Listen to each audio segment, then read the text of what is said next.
This is another reading of Dear Martin. This is chapter 8.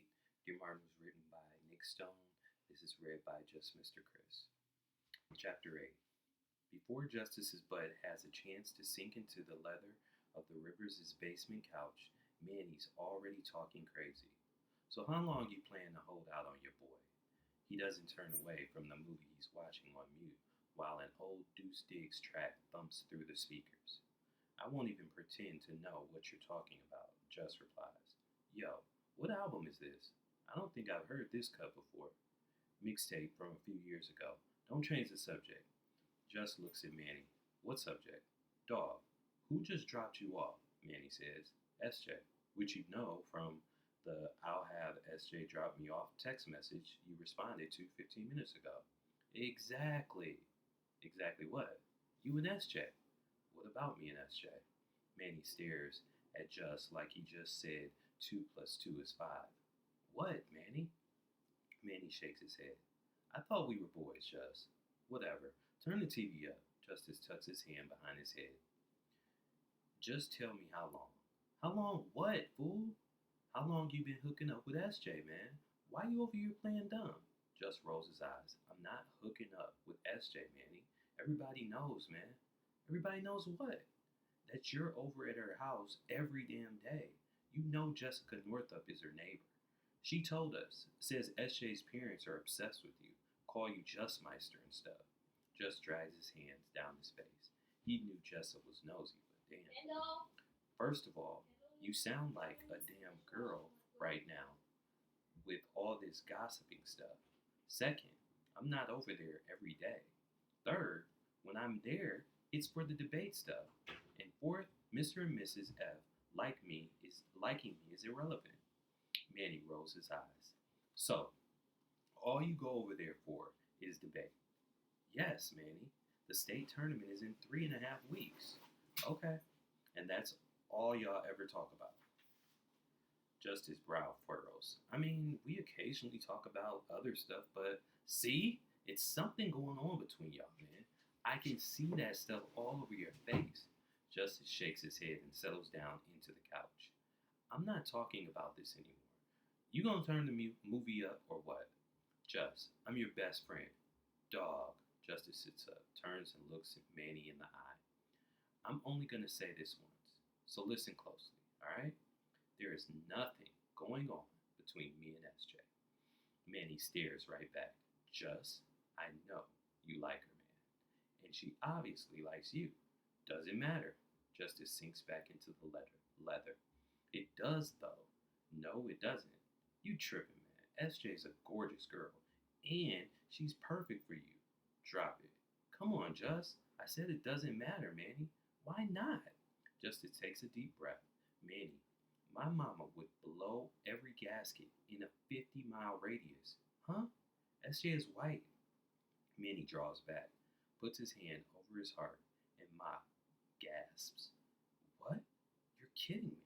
Shut up, fool. Whatever. Manny waves him off. She's not white. She's Jewish. It's different.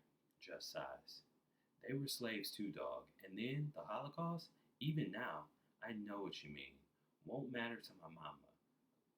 Won't matter to my mama, though. SJ's skin is white. Manny doesn't respond. My mama is not down with that. Still no response. Justice exhales. No offense, Just, but that might be the dumbest thing I've ever heard. Manny finally says. Just shrugs. Is what it is. And since pissing my mama off ain't real high on my to-do list, SJ and I are strictly friends. Besides, me and Mel are talking again. Manny smacks his forehead. I was wrong before, he says. That is the dumbest thing I've ever heard. Shut up, man. Just, if Mello and SJ are diverging paths on the road of life, you're headed for a dead end, my friend. Where do you get this stuff from, Manny? I'm just saying, mama aside, you're making the wrong decision. Just snorts. No offense, but I refuse to take relationship advice from a dude who's never been in one. Whoa, now. Just because I don't want a serious girlfriend at the moment doesn't mean I don't know what it takes to be or what it takes to maintain a relationship. Ah, here we go. I'm serious, Just. You think I've learned nothing from watching my parents over the last 17 and a half years? Whatever, man. Can we please drop this? They fall into a weighty silence, both staring at the massive television screen, but neither actually watching the movie. Out of nowhere, Manny says, "You know, I've got the opposite problem, right?" "What?" "I'm gonna tell you something, but don't laugh at me, alright? I'm trusting you with the deep, dark secret." Just lifts an eyebrow. Manny inhales, filling his cheeks with air before blowing it out.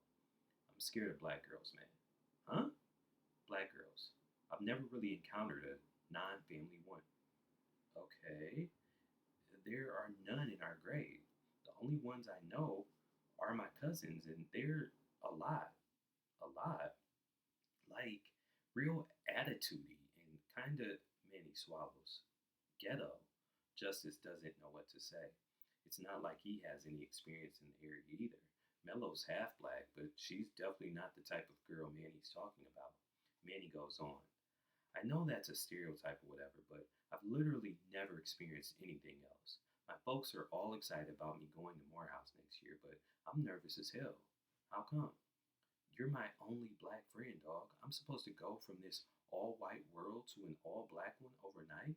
Just doesn't respond. "Anyway, my bad for just laying all that on you." Just shrugs. "It's cool. I should have applied to Princeton or something. Would have been more familiar," Manny sighs. Just shakes Manny's shoulder. "You'll be fine, man. I'm sure there'll be plenty of dudes you'll vibe with at Morehouse, just like you vibe with me. It's Spelman I'm really worried about. You know it's right next door. Black girls everywhere." Just laughs. "And you know I love women, man. What if I get there and none of them are really feeling me?" "I wish I knew what to tell you, Manny. All I can say is they're not all alike, just like we aren't." Manny nods. "Touche, my dog." They lapse into silence again. Then, just, "I'm gonna say this last thing, then I'll get out your business." Oh boy, here we go.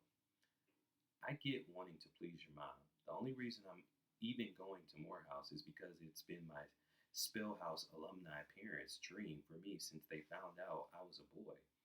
But passing up on a good thing because your mom wouldn't approve? I don't know about that, man.